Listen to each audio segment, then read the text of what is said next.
افراد بھی گرفتار کر لیے گئے۔ شیخ حسینہ نے مظاہرے کرنے والوں کو تخریب کار اور مجرم قرار دیا اور مظاہرین کو دیکھتے ہی گولی مار دینے کا حکم جاری کر دیا۔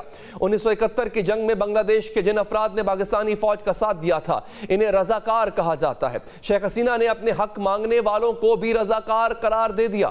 اس کے جواب میں سب مظاہرین نے ایک آواز ہو کر کہا ہاں ہم رضاکار ہیں۔ اب حالات اپنے بوائلنگ پوائنٹ پر پہنچ چکے تھے۔ مظاہرین نے سول نافرمانی تحریک کا آغاز کرتے ہوئے ڈھاکہ کی طرف مارچ کا اعلان کر دیا۔ مظاہرین نے کہا حکومت نے کئی طلبہ مار ڈالے ہیں، اب حتمی جواب دینے کا وقت آ گیا ہے۔ اس کے بعد جھڑپیں شروع ہو گئی۔ عوامی لیگ کی طلبہ تنظیم بھی پولیس کے ساتھ مل کر مظاہرین پر حملے کرنے لگی۔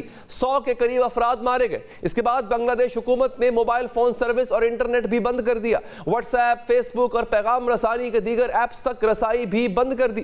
شیخ حسینہ نے اعلان کیا سڑکوں پر نکلنے والے طلبہ نہیں، دہشت گرد ہیں، انہیں کچل دیں گے۔ ایسے میں بنگلہ دیش کے آرمی چیف وقار الزمان نے کہا فوج ہمیشہ عوام کے ساتھ کھڑی رہی اور اب بھی کھڑی رہے گی۔ اس کے بعد آج حسینہ واجد کو مستعفی ہونے کے لیے 45 منٹ کی ڈیڈ لائن دی گئی۔ یوں 15 سال کا اقتدار 45 منٹ میں لپیٹ دیا گیا۔ بات کریں گے اس حوالے سے، ہمیں جوائن کیا ہے بنگلہ دیش سے بنگلہ دیشی صحافی محمد قمر الزمان نے۔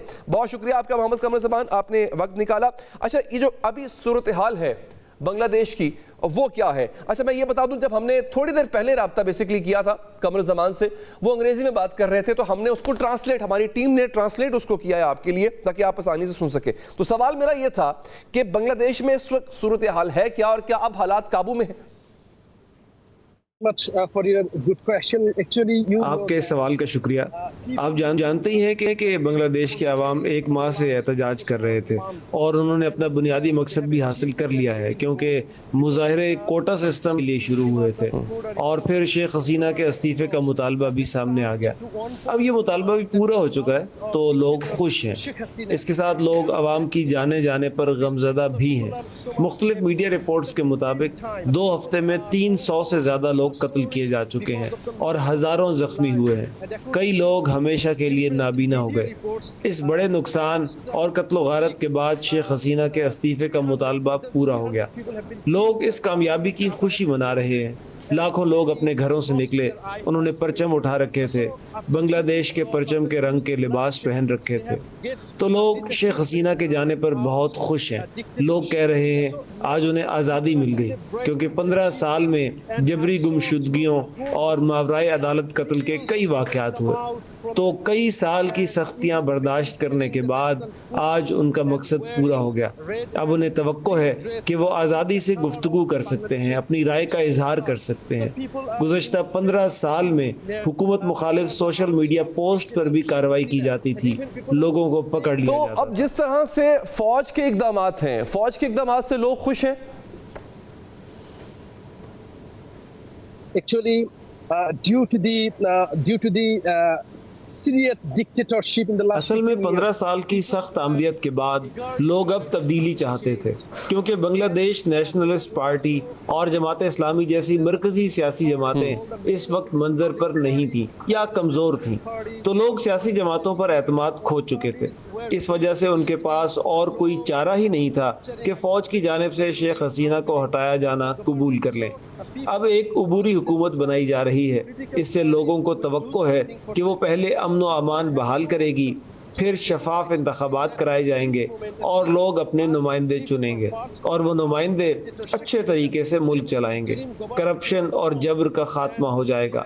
عوام کے پاس فوجی مداخلت کو قبول کرنے کے علاوہ اور کوئی چارہ ہی نہیں۔ جب شیخ حسینہ کے استعفے کی تصدیق ہوئی اور فوج نے معاملات سنبھالے اور عبوری حکومت بنانے کا اعلان کیا تو لوگوں نے اس پر جشن منایا، اور میں نے عوام کی جانب سے شہر میں تعینات فوج کے لیے محبت کا بے ساختہ اظہار دیکھا۔ تو لوگوں نے فوج کی مداخلت خوش دلی سے قبول کر لی ہے۔ اب وہ ایک عبوری حکومت اور پھر انتخابات کی توقع کر رہے ہیں۔ اچھا قمر الزمان یہ بتائیے گا کہ شیخ حسینہ واجد کی موجودگی کے بارے میں اطلاعات ہیں کہ وہ اس وقت ہیں کیا، کہاں پر، انہیں کہاں منتقل کیا گیا ہے، اور کیا یہ بھی سچ ہے کہ فوج نے ان کو استعفیٰ دینے پہ مجبور کیا؟ اور یہ بھی بتائیے گا کیا لوگ، عام لوگ جو ہیں، یہی پروٹیسٹرز شیخ حسینہ کی رہائش گاہ میں بھی موجود ہیں اس وقت؟ Actually, Sheikh Hasina fled by a helicopter sent by India. اصل میں شیخ حسینہ بھارت کی طرف سے بھیجے گئے ہیلی کاپٹر پر فرار ہوئی. ہمیں کئی ذرائع سے تصدیق ہوئی ہے کہ شیخ حسینہ بھارت میں ہیں. قومی اور بین الاقوامی میڈیا بھی یہی رپورٹ کر رہا ہے. تو یہ خبر پکی ہے کہ شیخ حسینہ اس وقت بھارت میں ہے. لوگ وزیر اعظم کی سرکاری رہائش گاہ میں بھی داخل ہوئے. لوگ شیخ حسینہ اور ان کی 15 سالہ آمریت پر بہت زیادہ غصے میں ہیں. لوگ وزیر اعظم کی سرکاری رہائش گاہ میں داخل ہوئے اور وہاں سے بہت سی چیزیں اٹھا کر لے گئے. وہاں نہانے کے لیے ایک بڑا تالاب بھی ہے. لوگ اس میں تیرتے بھی رہے. یہ خوشی کا بے ساختہ اظہار تھا. شیخ حسینہ 15 سال میں جو چیزیں استعمال کرتی رہیں لوگ وہ اٹھا کر لے گئے تاکہ یادگار کے طور پر اپنے ساتھ رکھ سکیں. تو جی ہاں، لوگوں نے سابق وزیر اعظم شیخ حسینہ کی سرکاری رہائش گاہ پر دھاوا بولا اور لوٹ مار کی. یہ سب بے ساختہ تھا. اچھا یہ بتائیے گا کہ بنگلہ دیش میں جو احتجاج ہو رہا ہے یہ اب تک ہوتا رہا، اس کی قیادت کون سی جماعت کر رہی تھی یا پھر یہ ٹوٹلی آرگینک تھا، صرف اسٹوڈنٹس کر رہے تھے؟ دوسرا یہ کہ جو اس وقت عبوری حکومت کا نظام سنبھال رہے ہیں فوج کی طرف سے یا جو اس وقت لیڈ کر رہے ہیں وہ کیا وہی سیاسی مخالفین ہیں شیخ حسینہ کے جن کو شیخ حسینہ نے پھانسی بھی دی، تشدد بھی کیا، جبر بھی رکھا اتنے سال؟ You know that just last week آپ کو معلوم ہوگا کہ بنگلہ دیش حکومت نے ملک کی بڑی سیاسی جماعت اسلامی پر پابندی لگائی تھی. جماعت اسلامی کو 15 سال سے پابندیوں کا سامنا ہے. اسے کسی قسم کی کسی سیاسی سرگرمی کی اجازت نہیں تھی. قانون نافذ کرنے والے اداروں نے جماعت اسلامی کے ہزاروں کارکنوں کے خلاف کارروائیاں کی. جماعت اسلامی کئی سال سے منظر سے غائب تھی لیکن اس کا تنظیمی ڈھانچہ بہت مضبوط ہے اور اس کے کارکن بہت مخلص ہیں. لہٰذا ان تحریکات میں تمام سیاسی پارٹیاں طلبہ کے ساتھ شامل ہوئیں، حتیٰ کہ لاکھوں والدین بھی شامل ہوئے. انہوں نے کہا کہ ان کے بچوں کے ساتھ وحشیانہ سلوک کیا گیا ہے، لہٰذا ان بچوں کی مدد کرنا ان کی ذمہ داری ہے.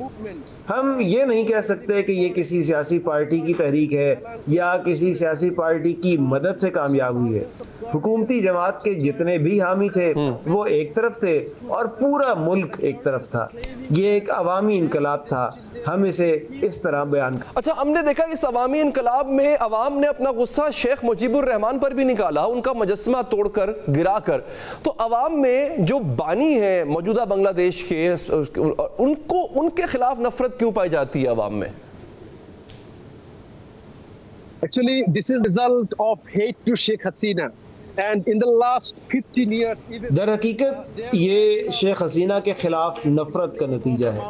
پچھلے 15 سال میں یہاں تک کہ مولانا بھاشانی کے نام پر بھی کچھ تصفیے ہوئے جو کہ شیخ مجیب کے وقت کے رہنما تھے، لیکن شیخ حسینہ نے لوگوں پر دباؤ ڈالنے کی کوشش کی کہ شیخ مجیب کو بابائے قوم کے طور پر قبول کریں.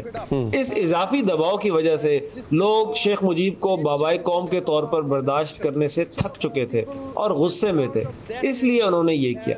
یہ بنیادی تجزیہ ہے اور بہت سے لوگوں نے حقیقتاً یہی کہا ہے. لہٰذا لوگ حقیقتاً کوئی بھی چیز برداشت کرنے کے لیے تیار نہیں ہے، چاہے وہ شیخ مجیب ہو یا کوئی اور رہنما. لوگ کچھ بھی برداشت کرنے کے لیے تیار نہیں ہے جو شیخ حسینہ سے متعلق ہو. یہ بھی شیخ حسینہ کے خلاف بے شمار نفرت کا نتیجہ ہے. اچھا ہم نے یہ بھی دیکھا قمر الزمان صاحب کہ اس دوران لوگ عام جنتا وہ رضا کر کے نعرے لگا رہے تھے. اس نعرے کا تعلق پاکستان کی تاریخ سے بھی ہے کہیں نہ کہیں، تو اس کی کیا وجہ تھی؟ پاکستان سے اپنی علیحدگی کے بارے میں اب بنگلہ دیشی باسی کیا سوچتے؟ actually you know that according to the constitution of Bangladesh, آپ جانتے ہیں کہ بنگلہ دیش کے آئین کے مطابق بنگلہ دیش کا آئینی موقف ہے کہ سب سے دوستی اور کسی سے دشمنی نہیں. لوگ حقیقتاً پاکستان کو اتنی سنجیدگی سے نہیں لیتے کیونکہ ملک 5 دہائیوں سے آزاد ہے اور لوگ منصفانہ حکمرانی کی توقع رکھتے ہیں. ملک پاکستان کے نظام سے آزاد ہو چکا ہے اور کہا جاتا ہے کہ انہوں نے 9 ماہ کی طویل آزادی کی جنگ سے ملک کو آزاد کرایا. لہٰذا لوگوں نے ایک منصفانہ بنگلہ دیش کی توقع کی تھی، لیکن شیخ حسینہ اور ان کی سیاسی پارٹی، ان کے وزراء نے بدعنوانی کی اور ہر جگہ بد انتظامی کی. لہٰذا لوگ چاہتے تھے کہ تبدیلی آئے. اور پاکستان کے بارے میں اگر آپ پاکستان اور بھارت کے درمیان کرکٹ میچ دیکھیں تو حقیقتاً 90% لوگ بغیر سوچے سمجھے پاکستان کی حمایت کرتے ہیں.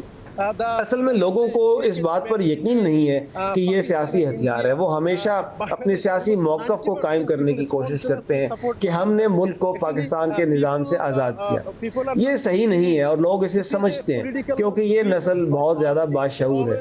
وہ سب کچھ پڑھتے ہیں اور معلومات اور ٹیکنالوجی کی توسیع کی وجہ سے لوگوں کو معلوم ہے کہ آزادی کی جنگ کے دوران 1971 میں بھی بڑی اپوزیشن پارٹیوں نے فعال کردار ادا کیا تھا.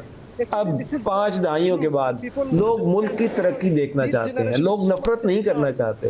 مظاہرین کو رضاکار کہنا حکومت کا ترپ کا پتہ تھا جو وہ اپنا وجود برقرار رکھنے کے لیے سامنے لائی تھی. لوگ تو پرواہ نہیں کرتے ہیں.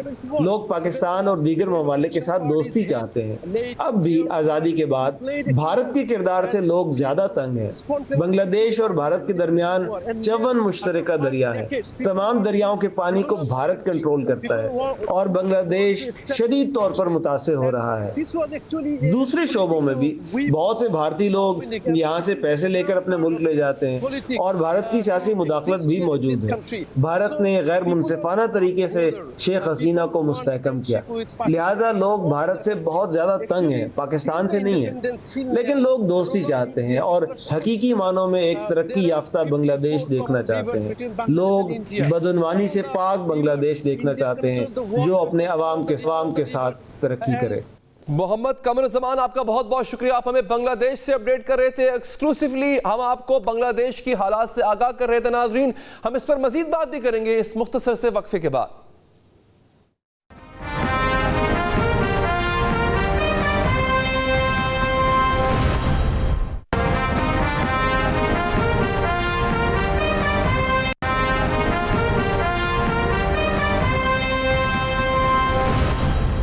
بریک کے بعد حاضر ہیں. 1 جولائی کو کوٹا سسٹم کے خلاف طلباء کا احتجاج, 300 افراد کی ہلاکت, 4000 زخمیوں اور 11000 گرفتاریوں کے بعد آج 1 ماہ 5 دن کے بعد بنگلہ دیشی وزیر اعظم شیخ حسینہ واجد کے استعفیٰ دے کر ملک سے فرار ہونے, فوج کی جانب سے عبوری حکومت بنانے کا اعلان کرنے پر ختم ہو گیا.